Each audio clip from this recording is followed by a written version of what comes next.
Imaginem só isto: um filme que nos consegue meter na cabeça uma memória de algo que nunca, mas nunca aconteceu. Parece ficção científica, não é? Pois bem, hoje vamos mergulhar numa história real, absolutamente fascinante, sobre cinema, sobre a nossa memória e sobre como um filme pode viver mais dentro de nós do que propriamente no ecrã. Então, a grande questão é esta: será que um filme nos pode mesmo fazer lembrar de algo que nunca aconteceu? Quer dizer, até que ponto é que podemos confiar na nossa memória quando a magia do cinema entra em jogo? Preparem-se, porque a história que vamos desvendar pode mesmo surpreender. E tudo começa com esta citação de Ariel Schweitzer, que é um crítico de cinema. Ele estava à espera, super impaciente, para rever um filme e reviver uma cena em particular, uma cena que ele descreve como aquela bela sequência dos amantes a vaguear pelas ruas vazias da cidade, com um som de fundo super original de uma multidão a ver o jogo de futebol. Durante, imaginem, 20 anos, ele guardou esta memória como se fosse a coisa mais real do mundo. Uma certeza absoluta, poética, romântica, tão detalhada que ele conseguia vê-la na cabeça sempre que quisesse.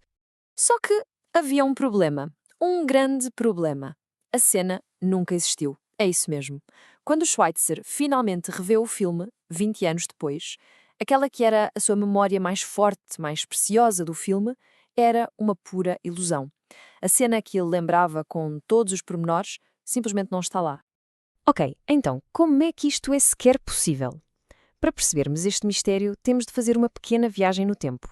Temos de olhar para a fonte de tudo isto. O filme chama-se Os Verdes Anos. É de 1963, do realizador Paulo Rocha, e acreditem, é uma peça absolutamente fundamental do nosso cinema. É que Os Verdes Anos não é um filme qualquer, sabem? Ele é um dos grandes pilares do chamado novo cinema português. E o que é que isto quer dizer? Basicamente, nos anos 60, um grupo de cineastas fartou-se dos filmes sancionados pelo Estado. Aquele cinema de propaganda meio escapista, sabem? E decidiram romper com tudo isso. Pela primeira vez em muito tempo, o cinema português começou a olhar de frente para a realidade do país. Foi uma autêntica lufada de ar fresco, quase uma forma de rebelião artística. E o filme surge mesmo num momento crucial. Se olharmos para a cronologia, já havia os sinais. Em 59, com O Pão e o Vinho, depois em 62, com Dom Roberto, a coisa começa a ganhar forma, mas em 1963, com a estreia de Os Verdes Anos, que este novo cinema se afirma de vez. Torna-se a obra-prima que define o movimento, mostrando uma nova forma de olhar para Portugal, muito mais atenta às tensões sociais e à realidade visual da época. A história do filme, à primeira vista, parece bastante simples. Temos o Júlio, um rapaz de 19 anos que vem da província para Lisboa. Ele conhece a Hilda, uma empregada doméstica que já tem outras ambições, mais urbanas. Claro, eles apaixonam-se. Mas, e há sempre um mas, o Júlio sente-se completamente esmagado, alienado pela cidade. Ele não se consegue adaptar. E quando a Hilda recusa um pedido de casamento, bem, a coisa acaba de forma trágica. E é aqui que o filme se torna verdadeiramente genial. É que Lisboa não é só o sítio onde a história acontece, não é um mero pano de fundo. Não.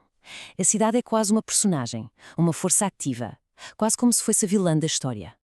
Vejam bem esta dualidade. De um lado, o Júlio. Ele é o mundo rural, o tradicional, que chega à cidade e se sente preso numa cave. Do outro, a Hilda.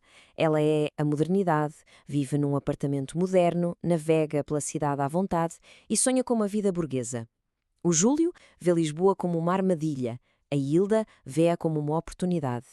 É precisamente este choque, esta colisão entre as duas visões da cidade, que está no centro de todo o conflito. A grande metáfora do filme é mesmo esta: a cidade como um labirinto de barreiras invisíveis. O realizador, o Paulo Rocha, filma Lisboa como se fosse um lugar cheio de armadilhas, de ilusões. Pensem nisto: o Júlio trabalha numa sapataria, numa cave. Ele está literalmente no nível mais baixo da cidade, completamente aprisionado. E esta citação do Eduardo Prado Coelho diz tudo. A cidade é perversa porque propõe os objetos como desejáveis ao mesmo tempo que institui entre nós e esses objetos uma distância intransponível. Pensem nas montras das lojas, nas portas de vidro, nos espelhos que aparecem constantemente no filme. Não são só objetos, são símbolos. São as barreiras invisíveis da sociedade. Representam um mundo de coisas que se pode ver, que se pode desejar, mas que nunca se pode tocar. Uma falsa promessa de liberdade. Ok, muito bem, a cidade é uma armadilha, o ambiente é opressivo, mas como é que tudo isto nos leva de volta ao nosso mistério? Como é que isto explica a cena fantasma na cabeça do crítico de cinema? E aqui está a chave de tudo. A cena fantasma não estava no filme, é verdade, mas era uma alucinação perfeita do sentimento do filme. A mente do Ariel Schweitzer não cometeu um erro qualquer.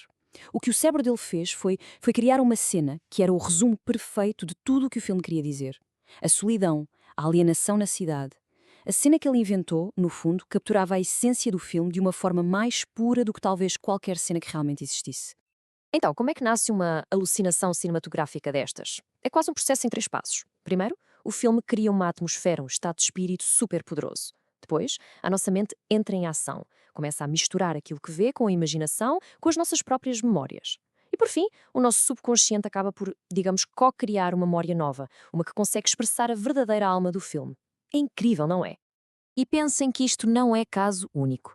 O famoso crítico André Bazin, um dos maiores de sempre, também se lembrou mal de uma cena-chave do filme Umberto D., um clássico do neorrealismo italiano. Ele também inventou um detalhe que não existia, o que só prova que isto pode acontecer a qualquer um, até mesmo aos olhares mais rigorosos e treinados. Então, o que é que isto tudo nos ensina? Qual é a grande lição a tirar disto tudo? No fundo, isto muda a forma como pensamos sobre a arte, sobre sermos espectadores. A arte, afinal, é um diálogo. Pensem assim: um erro de memória destes não é uma falha, não é um defeito nosso como espectadores. Pelo contrário, é um momento em que personalizamos a arte, é um momento em que a tornamos nossa, num objeto vivo, dinâmico. Aquilo que parece um erro é, na verdade, um ato de criação.